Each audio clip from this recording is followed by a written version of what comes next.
Ready এটা আপনি শুরু করেন। আসসালামু আলাইকুম। জোরে বলেন। আসসালামু আলাইকুম। আমি এখানে অবতরণ করছি যে আমি স্বামীকে আমি একটু বিরক্ত করতে চাই। স্ত্রীর মর্যাদা পেতে আমার চাই। মাইক সেই জন্য কোনো মেয়ে জানি এরকম ভিকটিম না হয়, কোনো স্ত্রী রাইখা পরকীয়া করতে পারে না, তো দ্বিতীয় ডিভোর্স না দিয়ে সে জানি বিয়ে না করতে পারে। সেই জন্য আমি এখানে করছি। 2023 সালে আমাকে ঘর থেকে বের করে দেয়। তো ভান্ডারিয়া থেকে সাইফুল হোসেন সোহাগ জমাদার, ওর নাম, ওর বাবার নাম হয়েছে রফিকুল ইসলাম সেলিম জমাদার। তো মায়ের নাম ওনার আমার মাতা মারা গেছে, দ্বিতীয় মায়ের নাম মুক্তা ব্যাপারী বাড়ি, ও বিহারি স্কুলের টিচার। এখন বর্তমান মা তো মাই হয়। এটাই আমার কথা। আমাকে ঘর থেকে বাইর করে দেয় 2023 সালে। তখন জামাল চহিদার দিয়ে আমি সবার কাছে, এলাকার গণ্যমান্যর কাছে, সবার কাছে আমার যাওয়া হয়। যেমন আমি তো 2023 সালে আমাদের ওখানে ওর চাচা একজন মেয়র খসরু জমাদ্দার, ওনার নাম বলি আমি, তারপর সড়ক চেয়ারম্যান, ওনার চাচা, সবই ক্ষমতাশীল লোক। তো সবার কাছে আমি গেছি, আমাদের টাইম দেওয়া হয়েছে যে তুমি বাসায় চলে যাও, তারপর আমরা 2-3 দিনের মধ্যে তোমাকে নিয়ে আসবো বা ওর বাবার সাথে সব কিছু ফাইনালি করে আসবো। ঠিক আছে, আমি বাসায় চলে যাই, তারপর সবার নাম্বার নিয়ে আসা ফোন দিই, কোনো ফোন অ্যাকসেপ্ট করে না। দ্বিতীয় 7 দিন পরে আবার সোহাগ জমাদ্দার আমাকে বলে তুই বাসায় এসে ওঠ, আমি তোকে নিয়ে উঠবো।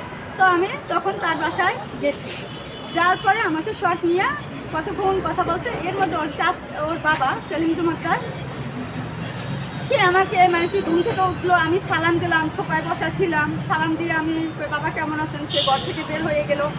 তারপরে আমাকে তার মুক্তা যে তার মা, সে আমারও মা, যেহেতু শাশুড়ি মাই হয়, সে সৎ না, সে যেহেতু আমার হাজব্যান্ডের মা মারা যাওয়ার পরে বিয়ে করছে, সে আসছে, সেটা ভালো কথা। সে একজন ইংলিশ টিচার। আমি তার কাছে আশাবাদী যে সে একটা সুষ্ঠু বিচার একটা পদক্ষেপ নেওয়া উচিত ছিল যে তুমি ছেলে এরকম করো কেন। যে সে আর বাবা বের হয়ে আমাদের এলাকার চেয়ারম্যান টুলু ডাক্তার এর মাধ্যমে তাকে ফোন দেওয়া হয়েছে। টুলু ডাক্তার আবার বোন আছে চেয়ারম্যান, ওনার ভাইয়ের সাথে আবার বিয়ে হয়েছিল, ডিভোর্স হয়ে গেছে। তো তাদের ক্ষমতা প্রবাসের কাজে লাগেছে আমাকে। তখন জামাল চহিদারকে ফোন দিয়ে টুলু ডাক্তার পাঠাইছে, আরও চেয়ারম্যান দিয়ে আমাকে ঘর থেকে দুপুর 2টা সকাল হয়তো নির্যাতিত করে ঘর থেকে বাইর করে দেয়।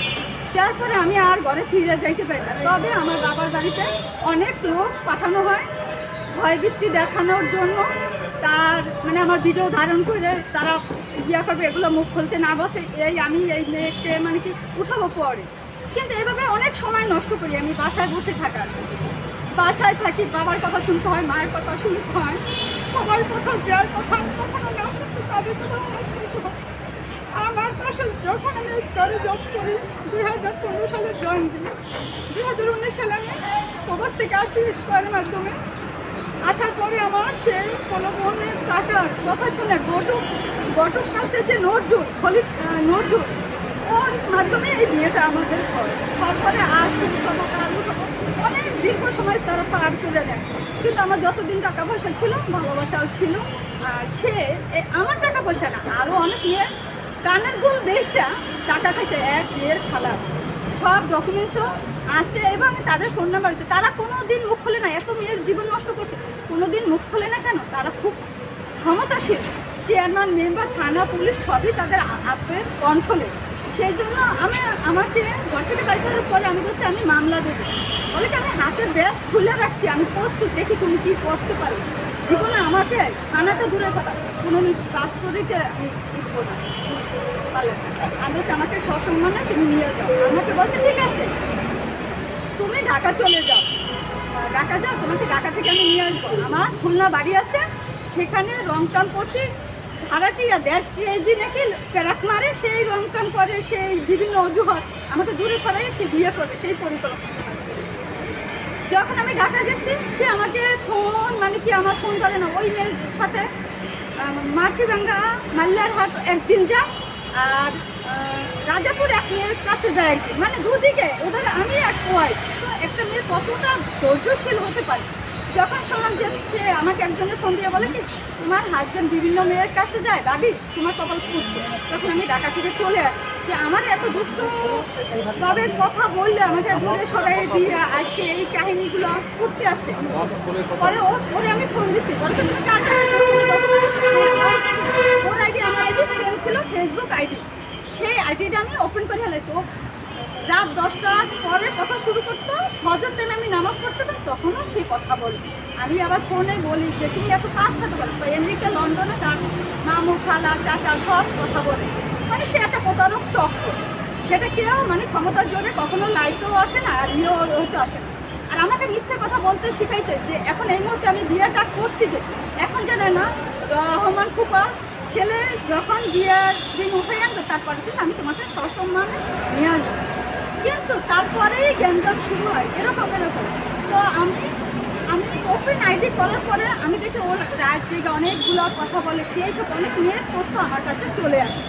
তো আমি আর ওরকে বুঝতে দিই না। আবার ও অনেকগুলো আমাকে ভিডিও দিচ্ছে, বলতে কি আমি যখন বিয়ে আবদ্ধ হই না 7 মাস ওকে আমি ঘুরাইছি, যে ওদের লেভেলের আমাদের লেভেলে অ্যাডজাস্ট হবে না, যে ওরা অনেক ক্ষমতাসীন, এক বাপের এক সন্তান, ওর বাবা মানে স্বর্ণের চাকরি নিয়ে মুখে হইতে পারে, কিন্তু কোনোদিন আদব কায়দা মানুষের একটা যে শাসন সেটা করে নাই। সেই জন্য আজকে এই ছেলে এরকম পর্যায়ে চলে গেছে। তাকে এমনও কি সে এরকম আছে, হয়তো আমার সামনে আমি নাও বাঁচতে পারি, এমন অবস্থা আমাকে করছে টর্চারিং, যে আমার মাসে 11,000 টাকার ওষুধ লাগে। সেই ওষুধ খাবো না, চাকরি করবো না, আমি কোনোদিন চাকরি করতেও পারবো কিনা, আজ আমি বাঁচবো কিনা মরবো সেটাও আমি জানি না। কিন্তু কথা হলো যে আমি সুস্থ বিচার চাই, যে সে আমাকে টাকা পয়সা মানুষের ইনকাম, আমি জীবনে অনেক কামাই করছি, এক্সট্রা আমি চাকরি করছি, টাকা প্রবাসে জর্ডানে জারাস কোম্পানিতে আমি 4 বছর থাকি, ওখানে আমি 5 বছর থাকি। প্রায় আমার লাইফটা আমি চাকরিতেই গেছি। আমার একটা ভাই নেই, 4টা বোন। তো এখানে আমি সংসারে হাল করছি, ছোটো বোনকে মানুষ করেছি। তো আমি বিয়ে আবদ্ধ করি না, কখনো সম্পর্ক করি না, এরকম কথা তোমার বয়স হয়েছে তুমি বিয়ে করো না কেন, আমার সাথে বদজিং আছে করে কই খেলে মোস্তফা মালানের কাছে নিয়ে গেছে 60,000 টাকা খাইছে। ও বারে বারে বলে কি আজকে 82,000 টাকা লাগবে, আজকে 14,000 লাগবে, এভাবে করে 60,000 টাকা ও খাইছে আমার কাছ থেকে। মোস্তফা মালানা কোট খেলি এরকম, ওর হাতে মনে হয় 1 কেজি তাবিজ আছে, যে মেয়ে মনে হয় মেয়েরা পাগল হয় ওই তাবিজের জন্য, তা আমি জানি আল্লাহ পাকেই জানে। তবে বলতে হয় না, কিছুক্ষণ সময় কিছু বলতে হয়। আমার নতুন কাপড় রাস্তা মোড়ে গোসল করে আমার সাথে বলছে, মানে বিভিন্ন আমি বিয়ে রাজি হই না কেন, আমার বর মানবে এরকম। দিনের দিন যতদিন টাকা ছিল নিচে, তার বলতো কি আমার মা মুক্তা, এই দেখো আজকে আমার জ্যৈষ্ঠ মাসে আমার পচা আম দিচ্ছে, আমাকে দেখাইতো, আমার সব শখেই থাকে। কলা যে নষ্ট কলাটা দিচ্ছে, দেখো আমার মতো তোমার মতো বিয়ে হইতে দিবে না, সেগুলোও বলতো। তখন আমি নিজে ব্যাংক থেকে টাকা তুলে বাজার জ্যৈষ্ঠ মাসে 14 কেজি আম কিনলে ওদের 5 কেজি একলারে দিয়ে আসতাম আমি গেম থেকে। আমি ওর বাসার সামনে মিষ্টির দোকানে বসে টাকা দিয়ে গাড়ি বেড়া দিয়ে ওখানে থেকে বাক করতাম, তোর বাসায় নিয়ে যাও, আমি না। তখন আমি ওর 8 আনা পয়সা আমি খাই না, কিন্তু হ্যাঁ ঈদের মধ্যে আমাকে 3 পিস 4টা দিচ্ছে, 4টা না 5টা 3 পিস দিচ্ছে, মানে ওটা দেয় যে একটা সম্পর্ক করলো একজনকে দিতে, এই দেওয়ার মধ্যে আমাকে 5টা 3 পিস দিচ্ছে। আর কখন আমাকে যে নিয়েছি, কিন্তু আমাকে দিনে হয় কিছু, আমি আশা করি। কিন্তু কথা হলো সে যে এমন করছে, আমাকে কিডন্যাপও করাইছে। আমার ঘটনা ফোন দিয়ে বলে যে তুমি ওই ওনার নাম হচ্ছে নজরুল ঘটক, ওনারও হয়েছে ওখানেই ভান্ডারিতে। তো উনি আমাকে বলে ভাবি আপনার সাথে বাইরে কথা বলবে, তো আপনি একটু বের হইতে পারেন। আমি কোথায় কথা বলবে, আমি জানি ওরা খুব মানে অনেকে আমাকে ইনফরমেশন দিচ্ছে যে ওরা আমার একটা ক্ষতি করবে। বলে কি কোথায় বসবেন, আমি বান্ডারিয়া থানার সামনে পার্ক আছে, ওখানে আমি বসে কথা বলতে পারবো। কারণ আপনি পার্কের সামনে বসে কথা বলবেন, আপনারা যেখানে বলতে আসতে বলবো সেখানে আসবে। তো দীর্ঘ 1 মাস গেছে, আমাকে অনেক রিকোয়েস্ট করছে, আমি যাই না। তারপর আমি ভান্ডারে ঢোকার পরে সেই দিনকে আমি আমার ফ্যামিলিতে বাজার সহায় সদা আমি করি, আমার ভাই নেই, মা বৃদ্ধ মানুষ, বাবা একটা হাত ছুটে গিয়ে গেছে, গাড়ি রাখছি না, 15 বছর ধরে ইনকাম করা সংসারে হাল আমি। সেই হিসাবে আমি বাজারে গেছি, তখন আমাকে ওই ঘটকের মাধ্যমে দেখে বলে কি ভাবি আপনি এখন চলেন না আমার সাথে, ভাই আপনার সাথে মিট মাংস করে বাসায় নিয়ে যান। এই কথা বলে।